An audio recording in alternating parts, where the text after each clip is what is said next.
La matinale d'Europe 1. Nikos Aliagas. On rit déjà avec Julie. Marc Lévy, notre invité. Il y a dans ce studio, effectivement, David Abiker, très concentré sur son téléphone, sans oublier. Allez, ça balance. Voilà. J'allais dire quand même, là, c'est vraiment... Laurent Cabrol, j'ai balancé. Évidemment, Jean-Michel Apathy.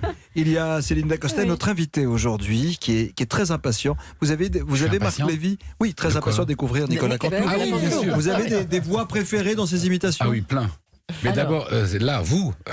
Vous. Jean-Michel Apathy, Mais bien sûr qu'il vous imite, vous. Après, j'aime beaucoup quand il fait la salle. Jean Lassalle. Ça, j'adore. Ah, on va voir C'est une voix joyeuse du Sud-Ouest, quand même, c'est merveilleux. Et puis, Sarkozy, quand même, il le fait très bien.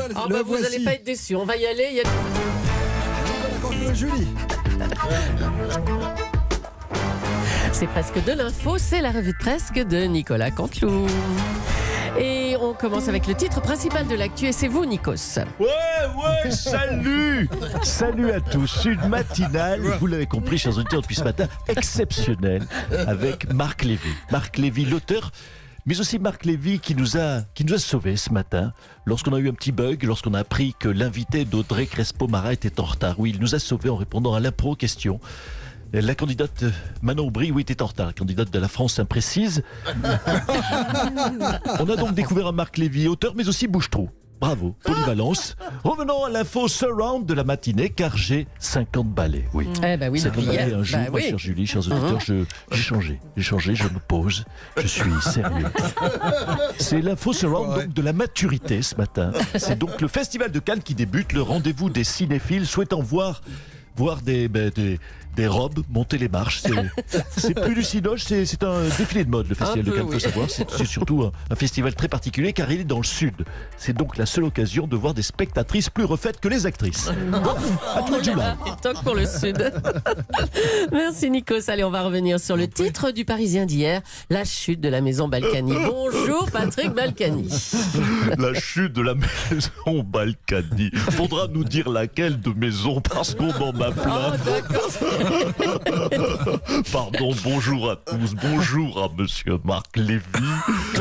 Vous savez, j'aurais pu être auteur, vous savez, j'ai comme vous un talent fou pour raconter des histoires. Ah, ça, c'est pas faux, hein. Alors, Libération, tiens, raconte l'anecdote hallucinante de ce costume que vous avez envoyé au pressing à Saint-Martin, avec 7 billets de 500 € dans la poche. Non, mais franchement. Il n'y a rien d'extraordinaire. Ça arrive à tout le monde. C'est ça. Oh, mais écoutez, ça vous arrive peut-être avec des mouchoirs en papier. Voilà, moi, c'est avec des billets de 500 balles. C'est la seule petite différence. Bon, pourquoi, je ne sais pas, on oublie. Ça devait être de l'argent sale. Oui, pressing, bien. Sale, vous l'avez. Voyez, oui, même en pleine tourmente, je garde mon humour légendaire. Bon. Alors, on aimerait revenir sur la liste de vos biens immobiliers, à commencer par votre sublime manoir de Giverny. C'est pas à moi. Les 2 maisons, les villas de Saint-Martin, là, Non, les mais 2. c'est pas à moi. Enfin, le riad de Marrakech. Non, mais c'est pas à moi. Non, mais écoutez, ça fait des années, des mois que je le répète, c'est de la location, tout ça. La location, oui. Mais écoutez, on est des simples locataires avec Isabelle. Mais alors, c'est qui le propriétaire ? Écoutez, c'est vraiment... Alors, c'est la bonne question, pour une fois, Madame Leclerc. Ça va, oui. Écoutez, c'est le gros problème. On ne sait pas qui est le propriétaire. Nous, on aimerait beaucoup payer les loyers avec Isabelle, mais on n'a jamais trouvé le proprio. Du coup, on a 36 ans de loyer en retard, dans 4 villas. Oui, 4 villas, monsieur Apathy. Et oui, ça va faire mal quand la facture va tomber. On est craintif Évidemment. avec Isabelle. Ça, c'est sûr. Ah oui, là, ça va faire mal. Alors, procédé Balkany toujours, avec celui qui est leur avocat, Éric Dupond-Moretti. Bonjour, maître. Oui, bonjour madame. Bonjour au jury populaire. Écoutez, je le dis sans embâche. Mon client, Patrick Balkany, est innocent. Mon client est totalement Mais merde! Mais enfin, qu'est-ce qui se passe? Je sais que je l'ai dit un paquet de fois dans ma vie, cette phrase, mais là, Patrick Balkany est innocent, même moi, je n'arrive pas à y croire. Dis donc. Merci, maître Dupond-Moretti. Nicolas Sarkozy nous rejoint maintenant. Bonjour, monsieur le président. Merci, bonjour. Merci à tous de m'accueillir. Je suis vraiment particulièrement content de rencontrer monsieur Marc Lévy.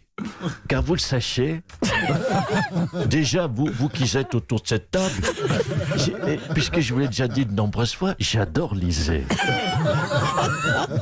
J'adore liser la littérature, bien sûr, comme tout un chacune, mais aussi, par la littérature, j'aime aussi les livres.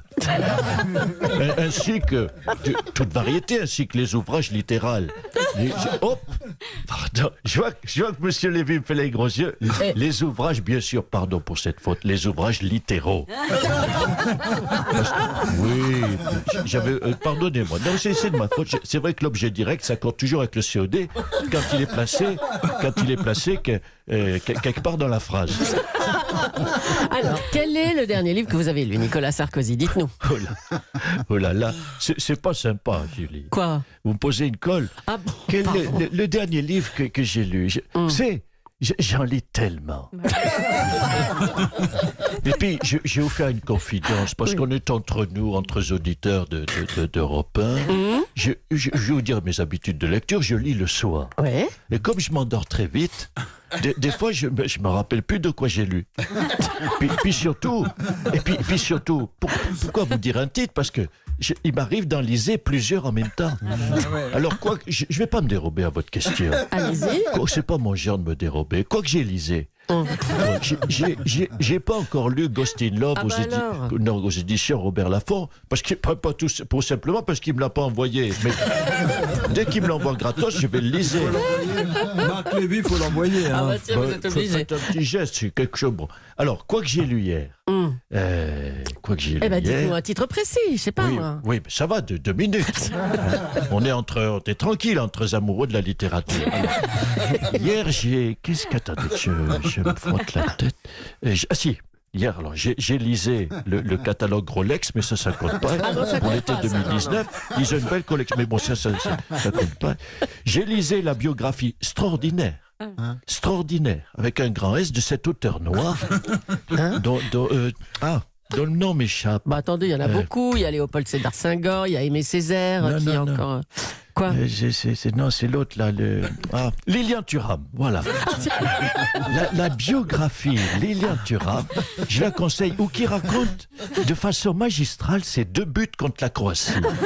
Et le livre est formidablement construit, M. Lévy, parce qu'il est en 2 parties. Première partie, sans première page, je raconte son premier but, et la deuxième partie, c'est original, il raconte les 210 pages, le deuxième but.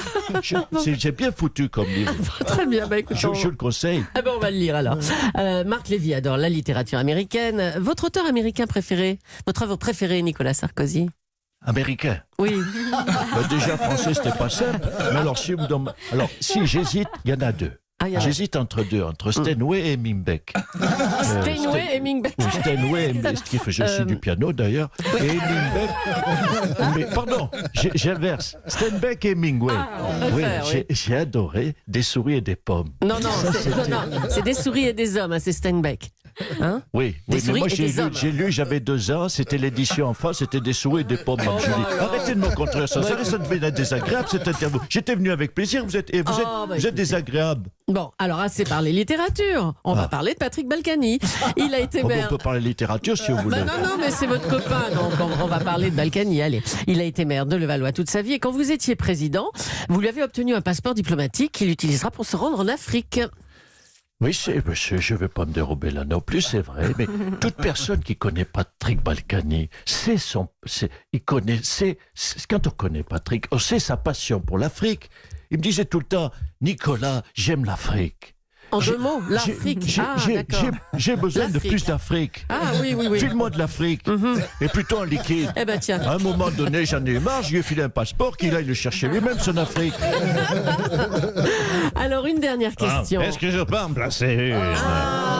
Je n'étais pas prévu dans cette émission, mais comme le chasseur, M. Lévy, qui a démontré gentil à mon égard, j'ai voulu lui faire une petite dédicace sur du papier recyclé, du papier toilette, que j'utilise pour mes toilettes sèches, puisque c'est écologique, il n'y a pas de plastique, il y a bien raison, mais je commence à faire des abeilles. Voilà.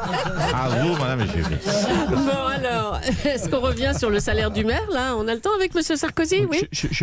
C'était pas prévu, mais j'aime beaucoup M. Lassalle. Alors, c'est quoi la question qui a été posée? Alors, le salaire d'un maire, c'est 8 000 € à peu près. Hein. Le riad de Marrakech a coûté, lui, 5 millions. Ça correspond à 50 ans de salaire de maire. Comment Patrick Balkany a pu faire pour se le payer, monsieur Sarkozy, d'après vous, hein? Bon. C'est bon. Non, mais j'avoue tout. Écoutez, voilà, je vais vous dire la vérité, puisque vous voulez la vérité. Avec la vérité, Patrick Balkany a 150 ans. Voyons. C'est le doyen de l'humanité. Et comme il a commencé à travailler, M. Ayagas, à 18 ans, ça fait 132 ans qu'il gagne de l'argent. Tous les villas de Saint-Martin, le Moulin et l'Elias. Voilà, vous êtes content, Élise Lucette? Je suis ravie, M. Sarkozy. À bientôt. À bientôt. Élise Lucette. Un mot du Festival de Cannes qui démarre ce soir. On va en parler avec Stéphane Bern. Bonjour. Oh oui, ma chère Julie. Bonjour, Nikos. Tout le monde est là. David, Julie, Apathy, Cabrol, tout le monde, Céline. Oh, je vous adore. Et monsieur Marc Lévy, les autres. Oui, Cannes, c'est incroyable. C'est toujours une ambiance du tonnerre, comme disent les jeunes. Il faut dire que c'est un grand festival qui se prépare avec un hommage et une palme d'or d'honneur à Alain Delon, dont le dernier film est un bijou. Le dernier film, quel film? La pub au sauvage. Oh, la pub au sauvage, c'est magnifique, faut le voir. C'est court, c'est beau, le scénario est top. C'est un gars, il met du parfum et derrière il sent bon. C'est certainement le meilleur film de Delon depuis très longtemps. Mais enfin, arrêtez, il a une carrière incroyable, Alain Delon, extraordinaire. Nous sommes tous d'accord là-dessus. Mais enfin, depuis Monsieur Klein en 1976, voilà, hein, pour vous donner un exemple, un type qui a 42 ans aujourd'hui et qui est né en 1977 n'a pas connu un seul bon film d'Alain Delon dans toute sa vie, il faut le savoir. Oh là là, stop. Je sens que je suis tout fier. Du coup. Merci Nicolas Canteloup, et Julie pour ce festival tous les matins qui nous fait du bien.